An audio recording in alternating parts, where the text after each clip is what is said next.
de situation basique, allez commençons. Mon rap traduit mon ennui ou mon génie, telle est la question. Bonjour à toutes et à tous, bienvenue sur cette nouvelle vidéo sur la chaîne. Alors aujourd'hui, on va faire une vidéo un petit peu actu news, avec plus ou moins de retard et de décalage, mais il y a eu le Covid, donc ça va. Il y a des choses que je voulais parler qui devaient sortir en octobre, qui finalement sortiront bien plus tard. Donc de quoi on va parler aujourd'hui? Comme d'habitude, on va s'intéresser aux médias que je suis, c'est-à-dire films, séries, jeux vidéo, manga et animé. Donc qu'est-ce qui sort? On va commencer par les mangas. Les sorties que j'attends beaucoup sont déjà sorties. Je suis déjà en retard en fait. Je les ai pas là, mais du coup j'ai ceux d'avant. Alors, c'est l'Attaque des Titans, tome 31. Donc ça c'est le tome 30. Il y a le tome 31 qui est sorti depuis. On arrive totalement à la fin de l'œuvre. Je pense qu'il doit rester peut-être 2-3 tomes avant la fin de la série, la fin du manga. Donc en sortie, je vais surtout m'intéresser à l'Attaque des Titans. Je vais aller me le prendre pour voir la suite parce que j'ai arrêté les scans. Depuis quelques années, j'arrive plus à lire les scans un chapitre par un chapitre en ligne. Ça me frustre énormément. Donc j'ai arrêté de lire des scans. Et du coup, j'attends chaque tome de l'Attaque des Titans comme le Messie. Et là, c'est vraiment la fin de l'œuvre, quoi. Je vais pas faire de spoil, on reparlera de l'Attaque des Titans bien sûr sur la chaîne, mais on arrive vraiment à la fin de l'œuvre. Donc le tome 31 est sorti je crois le mois dernier ou il y a quelques semaines, et je l'attends beaucoup. Donc vous pouvez le trouver en librairie évidemment. Ensuite, qu'est-ce que j'attends? Alors c'est pas celui-là, mais c'est cette édition-là, en fait. C'est les chefs-d'œuvre de Lovecraft. C'est Kiyun qui fait ça, c'est des éditions, vous pouvez le voir, elles sont sublimes, ça ressemble pas du tout à un manga. Euh, chaque, euh, chaque œuvre en fait elle va avoir une couverture avec une couleur différente. Donc pour vous essayer de montrer un petit peu, c'est fait par Gutanabe. Donc en fait Lovecraft c'est qui? C'est un des plus grands auteurs contemporains je crois. Et il a fait énormément d'œuvres fantastiques. Et là c'est adapté en manga. Donc moi qui suis pas un lecteur de bouquins, comment dirais-je, je suis pas quelqu'un qui a la patience de lire des bouquins. Donc le fait que des œuvres de quelqu'un comme Lovecraft soient adaptées en manga, c'est génial. Dans une édition qui est sublime, chez Kiyun, et par un auteur incroyable qui s'appelle Gutanabe. Donc aujourd'hui, non pas du tout aujourd'hui, cette semaine est sorti le nouveau volume de cette série des chefs-d'œuvre de Lovecraft, qui est l'appel de Cthulhu. Donc Cthulhu, si tu veux, c'est genre l'entité dans les œuvres de Lovecraft. C'est une sorte d'entité cosmique, maléfique, je sais pas, j'ai pas encore lu, mais c'est quelque chose dans la mythologie de H.P. Lovecraft de très important, donc c'est un tome, un volume assez important dans la collection, que je vais me prendre parce que Kiyun, ils ont fait un travail sur l'édition qui est incroyable. Gutanabe, l'auteur, il est sublime, je sais pas si je peux vous montrer quelques pages pour que vous vous en rendiez compte, mais vraiment, c'est un peu loin du manga habituel, on va dire. C'est plus un mélange entre, je trouve, manga et BD franco-belge.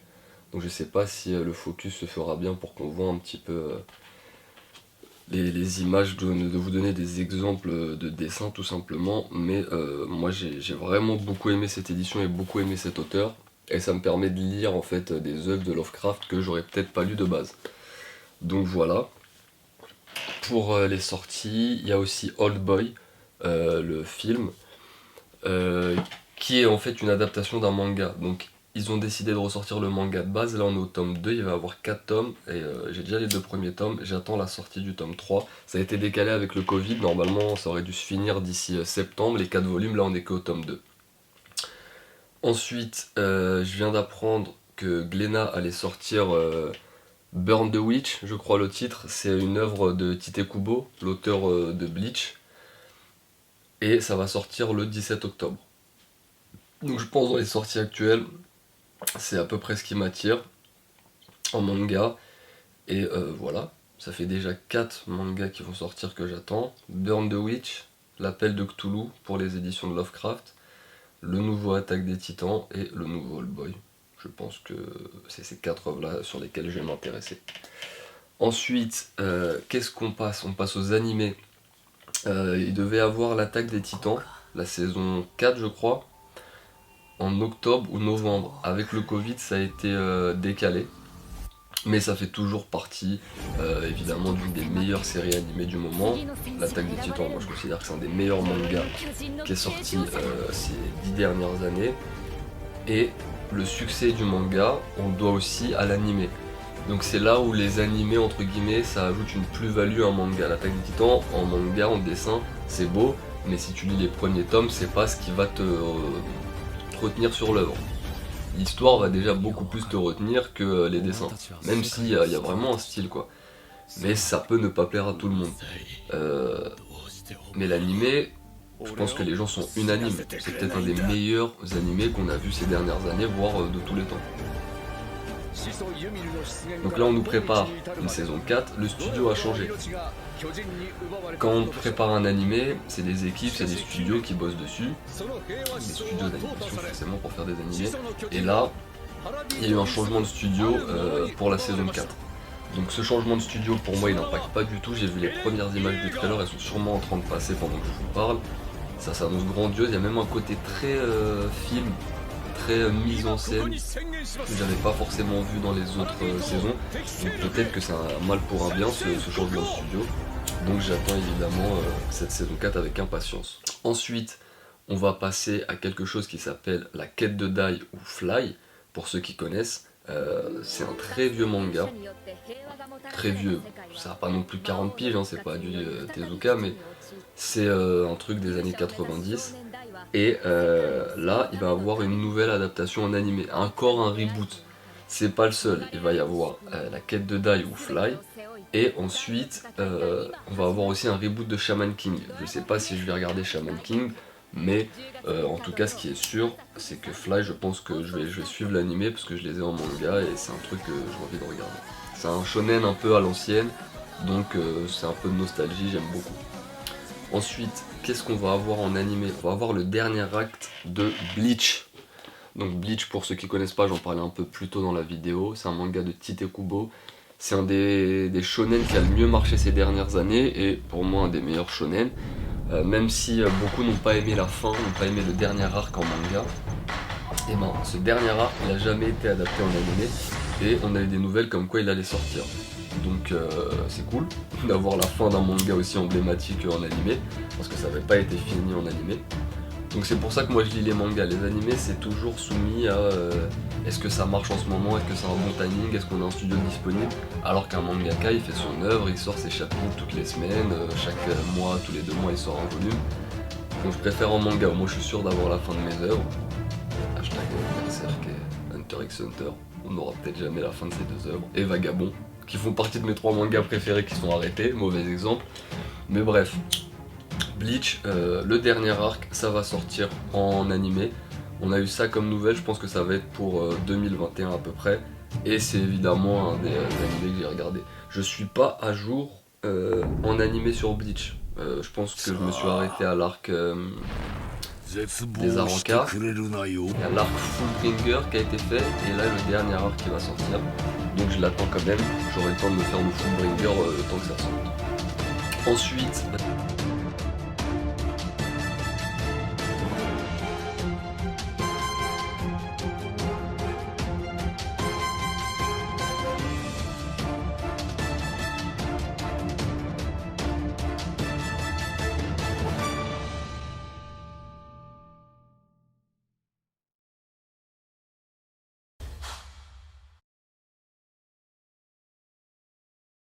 on va passer au film.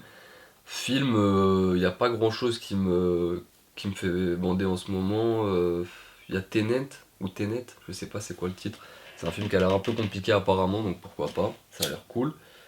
Et sinon, les 2 films que j'attends, je sais pas si j'aurai des images à vous montrer dans la vidéo, mais il y a le biopic de Mike Tyson avec Jamie Foxx. Donc déjà un biopic sur Mike Tyson, la star de la boxe des années 90, je sais pas si on avait vu une figure aussi emblématique dans la boxe anglaise, depuis Mohamed Ali. Et donc là c'est Jamie Foxx qui s'y colle. Quand on voit la qualité qu'il a fait avec Ray, le biopic sur Ray Charles, je signe direct. C'est vraiment un des films que j'attends, ça peut être très très intéressant.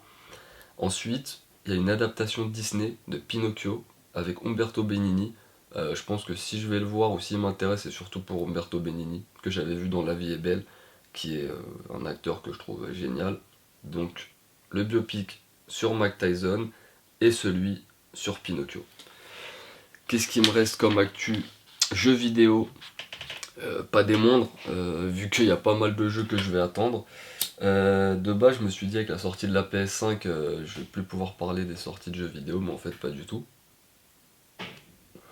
Parce que les jeux qui vont sortir sur PS5 sortiront sur PlayStation 4 aussi pendant 1 an ou 2 ans. Donc, toutes les nouveautés qui vont sortir, à part les exclus, les nouveautés qui vont sortir sortiront aussi sur PS4. Donc, je suis refait. Je suis très content de cette nouvelle. Et je prendrai la PS5, je pense, dans 1 an ou 2 ans. Je vais pas faire une actu sortie de la PS5, Xbox, je sais pas, je m'en fous. Parce que c'est une console. C'est juste. C'est du hardware, comme on dit. C'est une nouvelle machine. Je m'y connais pas en technologie, je vais pas vous parler de la nouvelle Xbox ou la nouvelle PlayStation 5. Moi, ce qui m'intéresse, c'est les œuvres, donc les jeux.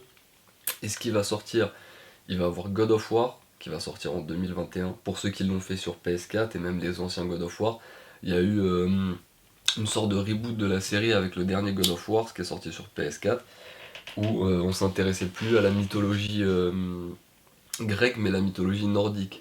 Donc tout ce qui est Thor, Loki, les, euh, les anciennes légendes des Vikings, le Ragnarok, l'espèce de gigantomachie, je crois que c'est la suite en fait au final entre les titans, les géants et les dieux grecs. Là, il y a la même histoire entre les géants et les dieux, mais dans la mythologie nordique. Et donc God of War a décidé de s'intéresser à ça, et ça va être le thème du nouveau God of War. D'ailleurs, si vous avez joué au God of War sur PS4, spoil, à la fin, il y a Thor qui apparaît. Donc ça laisse une suite qui sortira sur PlayStation 5 et normalement sur PlayStation 4 en 2021. Donc c'est sorti sur la conférence PlayStation, il y a juste un petit teaser, juste la musique, le signe de God of War et Ragnarok is coming. Donc grosse hype autour de ce jeu, et moi c'est un de ceux que j'attends le plus. Ensuite, on va avoir un DLC gratuit pour Ghost of Tsushima. Ghost of Tsushima, c'est un jeu que je me suis pris, c'est une des dernières grosses exclus PS4. Et il va avoir un DLC gratos, donc c'est cool. Qu'est-ce que c'est un DLC? C'est une partie du jeu en plus, que normalement tu achètes après la sortie du jeu. Là, normalement, il sera gratuit. Ça va incorporer le multijoueur et des espèces de contes un peu mythologiques qu'il y avait un petit peu dans le jeu, mais pas tant que ça. Ça restait vraiment quand même des combats entre humains. Là, je crois qu'il va avoir tout le côté mythologique, shintoïsme du japonais qui va être incorporé au DLC, donc pas mal. Moi j'aime beaucoup, et j'attends ça avec impatience. Ensuite, là c'est pas un DLC, c'est un jeu carrément, un de ceux que vraiment tout le monde attend, c'est Elden Ring. C'est le featuring entre Miyazaki, le boss de From Software, derrière Bloodborne, Dark Souls, Demon Souls, Sekiro, et George R.R. Martin, l'auteur de Game of Thrones. Donc ils ont décidé, si tu veux en fait, tu prends From Software et Miyazaki et Game of Thrones, dans leur milieu, que ce soit le jeu vidéo ou les œuvres fantastiques, c'est deux cadors, c'est des kings les deux. Donc là ils font une espèce de featuring pour un jeu qui va s'appeler Elden Ring, et qui va être le nouveau jeu des studios From Software en featuring avec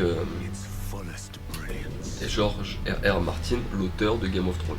Donc c'est un jeu qui va être fou, j'essaie de vous mettre les images, normalement elles sont en train de passer pendant que je vous parle. Et ça devait être je crois une exclue PS4. Du coup je pense que peut-être il y aura un portage sur la PS5, mais normalement il doit sortir sur PS4 2021. Je pense qu'avec le Covid, tous les studios ou les créateurs qui étaient un petit peu en retard avec les délais, là ils ont plus d'excuses, donc je pense que 2021 ça va être une très très grosse année au niveau des sorties, notamment en jeux vidéo, et, euh, et j'attends beaucoup de cette année-là.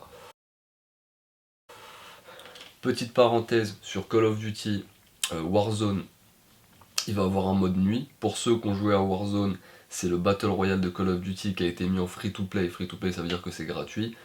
Donc tout le monde peut y jouer et là ils vont rajouter un mode nuit. Donc moi je trouve ça excellent parce que c'est vraiment un jeu très marrant. Je pense que même si vous aimez pas les FPS, vous faites un... Comment dirais-je? Vous faites une partie de Call of Duty, vous allez voir, c'est vraiment cool. Ensuite en série, je réfléchissais aux séries que j'attendais. Je me suis rendu compte qu'il n'y en avait pas beaucoup. Peaky Blinders, forcément, j'attends la saison 6. Et sinon j'ai appris qu'il y allait avoir une série Seigneur des Anneaux, qui avait été commandé je crois par Amazon et qui va sortir peut-être 2021-2022. Donc on verra ce que ça vaut. C'est une énorme licence, le Seigneur des Anneaux. C'est peut-être pas aussi gros que la sortie de Mandalorian que j'ai toujours pas vu de Star Wars, mais c'est un univers tellement riche, le Seigneur des Anneaux, de Tolkien, que là, une série faite avec un matériel de base comme le Seigneur des Anneaux, ça promet avec les moyens d'aujourd'hui. Quand on voit le succès qu'a eu Game of Thrones, l'héroïque fantasy, entre guillemets, c'est quelque chose qui, je pense, a de beaux jours devant elle. Et c'est génial en fait, c'est le Seigneur des Anneaux, quoi qu'il arrive. Donc j'espère que ce sera bien fait. Et c'est une des séries que j'attends le plus. Sinon, petite parenthèse aussi avec South Park, qui va sortir un épisode exclusif, je crois que c'est la première fois qu'ils font ça. Ça va être un épisode d'1 heure sur le Covid, sur la pandémie. Donc quand on connaît le cynisme de South Park avec la situation actuelle et leur critique de la société ou du monde actuel, ça peut être très intéressant. Donc il y aura 1 heure d'épisode. Ça sort, je crois aujourd'hui, on est mardi 28-29, je crois que ça sort mercredi 30 septembre, je suis pas sûr. Mais c'est un épisode que j'attends beaucoup. Donc voilà, j'ai fait le tour un petit peu de ce que j'attendais. Manga, séries, films, jeux vidéo, animés. Je pense que l'année 2021, on n'est pas prêt. Parce que je pense qu'il y a beaucoup de choses qui ont été tout simplement décalées. Des sorties qui devaient avoir lieu en 2020, qui vont avoir lieu en 2021, donc je pense que ça va être une année assez chargée. Et la geek culture et la pop culture, tant mieux. Quand le calendrier il est assez chargé, c'est bénéf. 2020, je trouve que par rapport à 2019, c'était pas ouf. Il y a eu le Covid, ça a tout bloqué. Donc je pense que l'industrie de la culture et de la geek culture va se rattraper en 2021 et va bien rebondir et on va se taper une grosse année, donc c'est tant mieux. Donc voilà, bonne vidéo à tous. Si vous débarquez d'une autre vidéo ou si vous allez en voir une autre, celle-là c'est la plus récente. Bonne journée à tous et à la prochaine.